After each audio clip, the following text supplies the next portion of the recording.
પશ્ચિમ રેલવેના વડોદરા મંડળમાં સમાવિષ્ટ ગોધરા યાર્ડમાં ગત તારીખ 7મી જાન્યુઆરીના રોજ ડાઉન ટ્રેક પર યાર્ડમાંથી પસાર થયેલી પશ્ચિમ એક્સપ્રેસના એન્જિનમાં ઇલેક્ટ્રિક પોલ ઘૂસી જતા ટ્રેનને 20 મિનિટનું ડિટેન્શન મળ્યું હતું। આ મામલે ગોધરા જીઆરપી દ્વારા જાણવાજોગ ફરિયાદ દાખલ કરવામાં આવી હતી।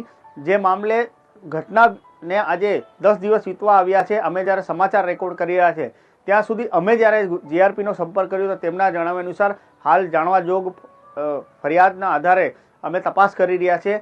આ મામલે એટલા માટે ગંભીર છે કે સાબરમતી હત્યાકાંડ બાદ પુનઃ એક વખત શું પશ્ચિમ એક્સપ્રેસને ઉથલાવવાનો કોઈ ષડયંત્ર તો નથી, કારણ કે 4 થી 5 મીટર લાંબો ઇલેક્ટ્રિક પોલ રેલવે ટ્રેક પર કેવી રીતે આવ્યો સૌથી મોટો પ્રશ્ન છે।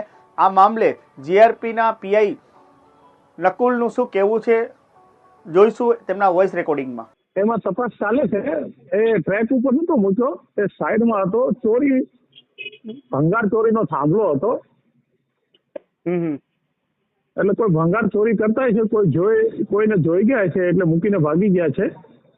એટલે સર અમારી પાસે જે વિડીયો આવ્યો ને એની અંદર પશ્ચિમના પાવરની અંદર આ અટવાઈ ગયો હતો। હા, એ અટવાઈ ગયો છે સાઈડમાં। એમાં જે પોલ હોય ને, પોલ ફિક્સ કરવા માટેની જે પ્લેટ મૂકી હોય ને, પ્લેટ, એ પ્લેટ આગળ જે ટ્રેન હોય એને સેન્ડ પાઇપ હોય, એ સેન્ડ પાઇપમાં ટચ થઈ ગઈ એટલે સાઈડમાં એ ઘસા નહીં। બાકી કઈ એ પ્રકારનું અત્યાર સુધી તો કઈ આવ્યું નહીં।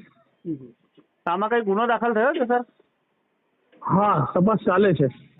આપણે જીઆરપીના પીઆઈને સાંભળ્યા, તેમના જણાવ્યા અનુસાર પ્રથમ દ્રષ્ટિએ આ વિસ્તારમાં ભંગાર ચોરોનો ત્રાસ છે અને અવારનવાર ભંગાર ચોરો અહીંયાથી ભંગાર ચોરીને લઈ જાય છે અને કદાચ આ ભંગાર ચોરો આ ઇલેક્ટ્રિક પોલ ચોરી કરીને લઈ જતા હશે ને કોઈએ જોયું હશે તો આ ટ્રેક પર છોડીને ગયા હશે। હવે સૌથી મોટો પ્રશ્ન એ થાય છે કે રેલવે પરિસરમાં જો ભંગાર ચોરો ભંગારને ચોરી કરતા હોય તો જીઆરપી અને આરપીએફ શું કરે છે, તે એક મોટો સવાલ છે।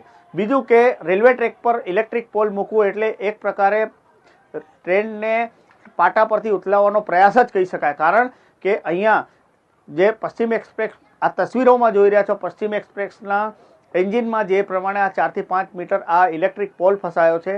સદભાગ્યે આ ટ્રેનની સ્પીડ ધીમી હતી, કારણ કે ગોધરા સ્ટેશનથી ચાલ્યા પછી યાર્ડમાં ગાડી સ્લો હતી। જો ગાડી જો તેની ગતિ મર્યાદામાં હોત તો અંદર બેસેલા પેસેન્જરોનું શું થતું તે એક મોટો પ્રશ્ન છે અને મોટો અકસ્માત થઈ શકતો હતો। એટલે હાલ તો જીઆરપી પોલીસે મામલે જાણવાજોગ ફરિયાદ દાખલ કરી છે અને જે ભંગાર ચોરોની એમો પ્રમાણે તપાસ હાથ ધરી રહી છે।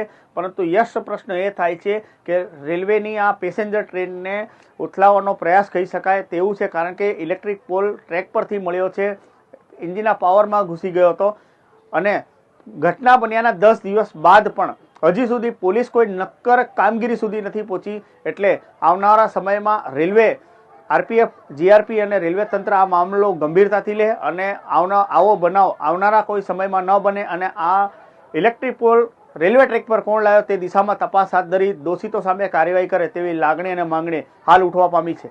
આ વિડીયોને લઈને તમે કોમેન્ટ બોક્સમાં જણાવી શકો છો। ચેનલ પર નવા હો તો સબસ્ક્રાઇબ કરવાનું ન ભૂલતા। ધન્યવાદ।